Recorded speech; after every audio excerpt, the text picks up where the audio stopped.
നിങ്ങളിപ്പോൾ സിനിമയും സീരീസ് ഒക്കെ കാണുന്ന OTT പ്ലാറ്റ്ഫോം ഒന്നും ഇല്ലാതിരുന്ന ഒരു കാലത്ത് ഒപ്പേറ മിനി വഴി തമിഴ് റോക്കേഴ്സിൽ നിന്ന് സിനിമ ഡൗൺലോഡ് ചെയ്ത് നാട്ടുകാർക്ക് മൊത്തം വിതരണം ചെയ്യുന്ന ഒരു ചെറുപ്പക്കാരനുണ്ടായിരുന്നു ഈ നാട്ടിൽ. അത്രയ്ക്ക് അലവലാതെ ആരപ്പാ? തുണ്ടുസന. ഈ നാട്ടിലെ ചെറുപ്പക്കാർക്ക് മുന്നിൽ അവൻ ഒരു ദൈവമായിരുന്നു.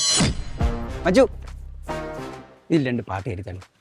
ഇപ്പൊ സമയമുണ്ടേ. അമ്മ പറഞ്ഞതിന് വെള്ളം കോരി വെക്കണം. നീ പോയിട്ട് വൈകിട്ട് അങ്ങനെ വാ. നീ ഇതിൽ പാട്ട് കയറ്റി വെള്ളം ഞാൻ കോരിത്തരാം. പാട്ടേറ്റി നീ 2 പടം കയറ്റിത്താടാ. അണ്ണാ പുതിയ പടം പുലി ലിംഗ പ്രേമം ഏത് വേണം? അതൊന്നും അല്ലടാ.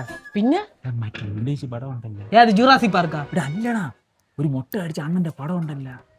ഓ അത് മറ്റേ തുണിയൊന്നും വാങ്ങിയിട്ട് നിവർത്തില്ലാതെ പാവപ്പെട്ടൊരു കഥ പറയുന്ന സിനിമയല്ലേ? ഓ അത് തന്നെ.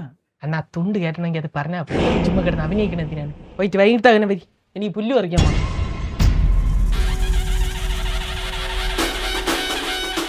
എന്തിരി കയറ്റാൻ വന്ന പടം നീയാ? ഞാൻ പാട്ട്. ഹലോ പറഞ്ഞു ചങ്കെ ഒരു ഫോൺ എടുക്കാൻ നിൽക്കാണ്. ഏത് സാംസങ്ങിന്റെ ജാസവേഡ് അണ്ണ റിബിൾവൊക്കെ MP4 വീഡിയോ ഒന്ന് കയറ്റി തരൂ. അത് കിട്ടുകളുടെ നീയാ എന്ന് നിന്റെ മൊയ്തി ഒന്ന് സെൻഡ് ചെയ്ത് തരൂ. 29ന്റെ കാർഡ് വായിച്ചെന്നാ സെൻഡ് ചെയ്തു. ഹലോ അണ്ണാ ഓപ്പൺ കണ്ടസ്റ്റാൻഡ് 3GB ഒന്ന് അയച്ചു തരുമോ? ഇല്ല ഫോൺ വെച്ച്. അങ്ങനെ വർഷങ്ങൾ കടന്നുപോയി. 2G 3G ആയി, 3G 4G ആയി, 4G 5G ആയി. 49ന്റെ വാലിഡിറ്റി റീചാർജ് ചെയ്തുകൊണ്ടിരുന്ന ആൾക്കാർ 399ന്റെ അൺലിമിറ്റഡ് റീചാർജ് ചെയ്ത് തുടങ്ങി. അയാളിപ്പോ എന്ത് ചെയ്യണം? പറഞ്ഞു ഞാൻ ഇപ്പൊ അയച്ചേക്കാം.